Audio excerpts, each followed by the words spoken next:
And one day he kind of had it and he said, Suzannah, I think you have imposter syndrome. It kind of hit me like a bus. I was like, wow, this is exactly what I've been feeling this entire time. This was the beginning of my journey to working through my imposter syndrome.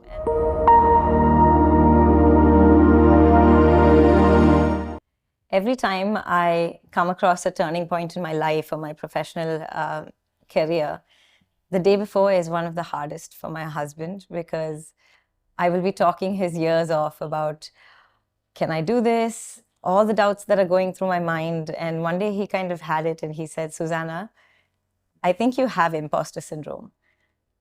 A term I'm familiar with, but I wasn't really sure of what it meant exactly. So I looked it up. And imposter syndrome is that feeling you get when you're in a room full of people and you think, oh my God, everybody knows what they're talking about, and I'm the only one who's sitting here pretending to know what's going on.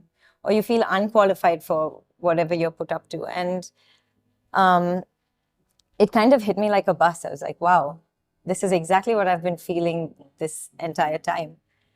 And that moment of realization was so important, because that made me start conversations regarding this with my colleagues, with my friends. And what I realized is I'm not the only one going through it. This is very common, and a lot of people, especially women, have this exact same feeling. So through my conversation, one of my colleagues said, why don't you try logging your successes? Because one of the problems that I was having was, for every success in my life, I was attributing it to luck. And I was not sure whether I can recreate that. So when she said, log your successes, one of the things I realized is, yeah, the success I'm completely discounting. And then all the failures that I've had, I'm kind of accumulating it and, holding on to it. So that was a very impactful thing that she had suggested. And another thing that I found very helpful was, after a lot of introspection, you realize that the reason why you're feeling this is because you are afraid of being wrong. You're afraid to speak up in case somebody else thinks that, somebody else realizes that, oh, you have no idea what's going on.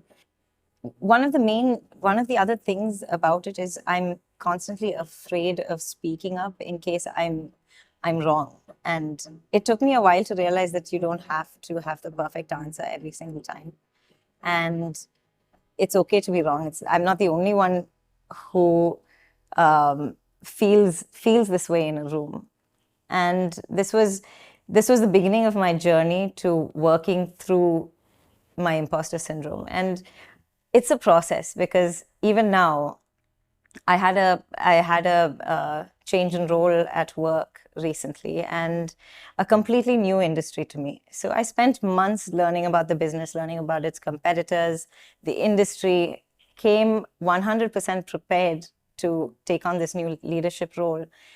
And during the workshop that I was about to conduct, all I could think of is I'm sitting in front of industry veterans and industry leaders, and I don't know if I'm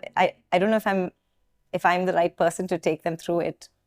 Do you think, are they going to value what I say? Am I qualified enough to talk to them? And even though in the back of my mind, I know.